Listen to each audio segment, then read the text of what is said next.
Ready? 3, 2, 1, start.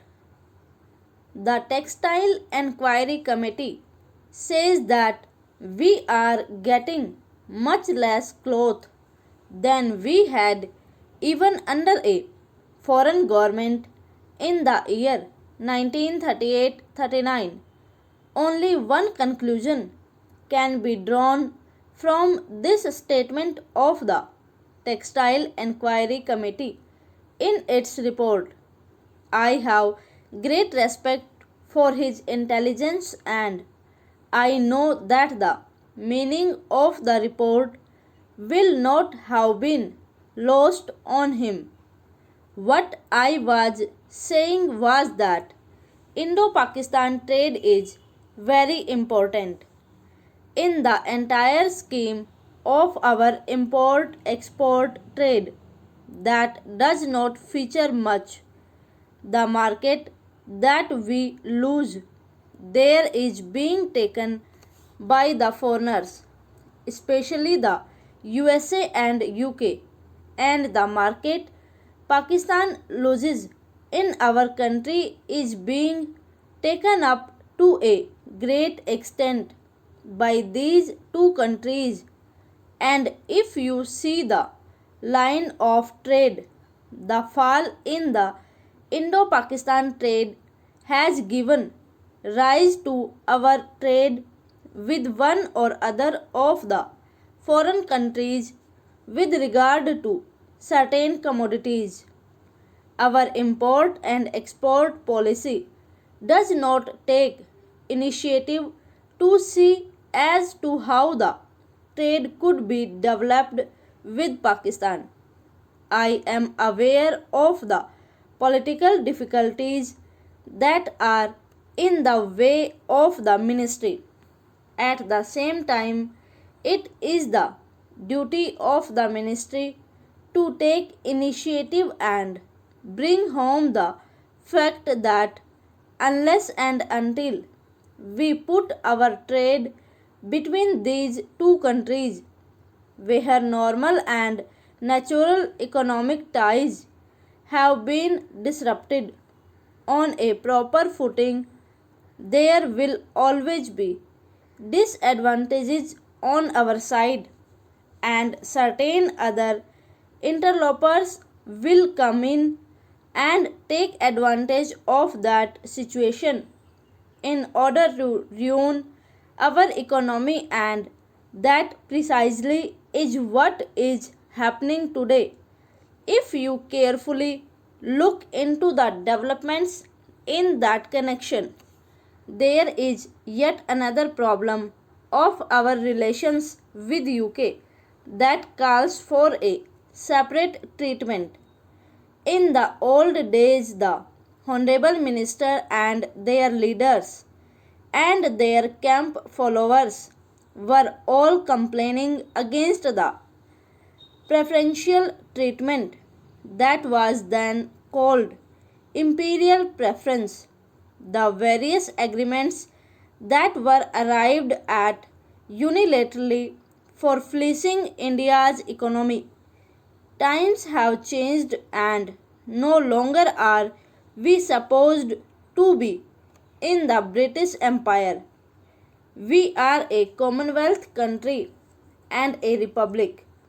But what about those preferences? Have they all been abolished? Who are the deriving all the benefits out of them? That is a point which needs clarification.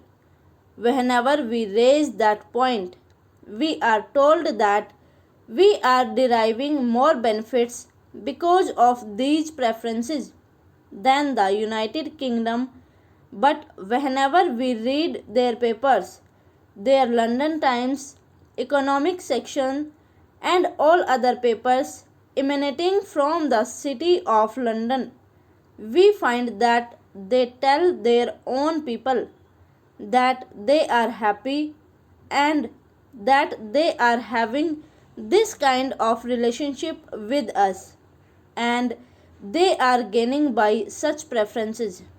Now, are we to understand that we are both gaining as a result of these preferences? I don't think so.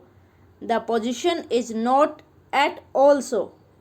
On the contrary, as a result of these preferences, India stands to lose. That position, I think, has not been altered to the satisfaction of our country, and the Honorable Minister will perhaps clarify that position when he speaks.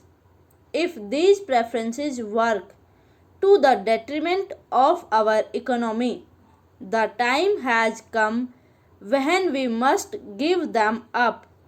We need not go in for such preferences, and I am sure that the policy which is required has got to be adopted in the interests of our entire economy, not merely in the interests of our foreign sector, and not merely in the interests of any particular sector. Reference has been made to sterling balances. I don't know how much of the sterling balances is left at the moment. It would not exceed 740 crores. It may be much less.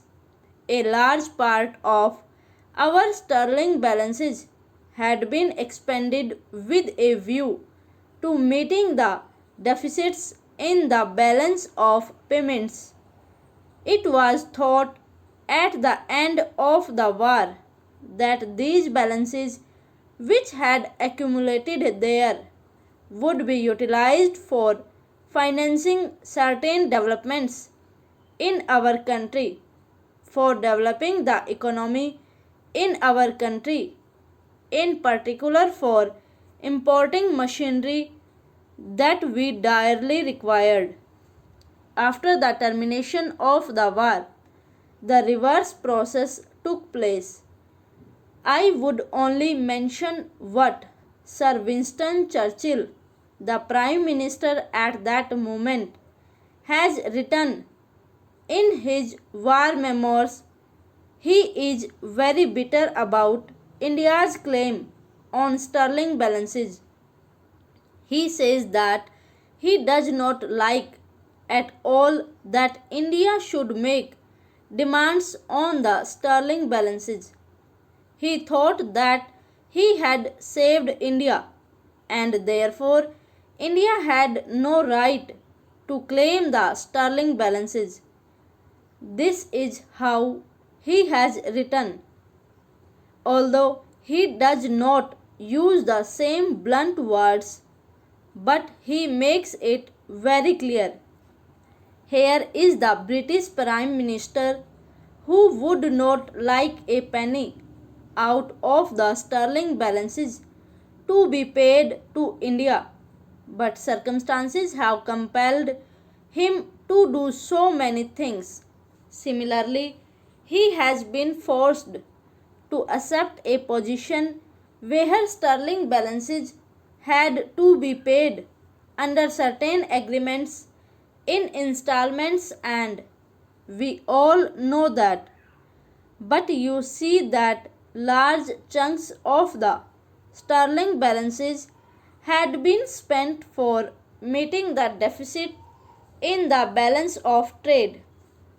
A much bigger amount has been spent for meeting the deficit in the balance of payments, including such items as pensions.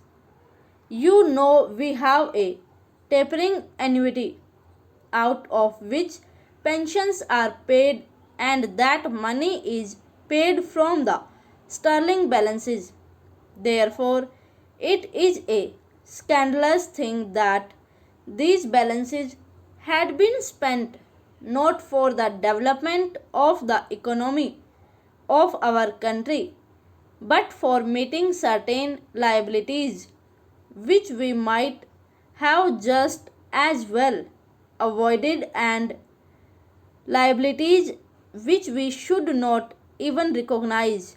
For instance, the liabilities with regard to pensions and all that. It is no use trying to explain the position in great details regarding the sterling balances in our country. Over.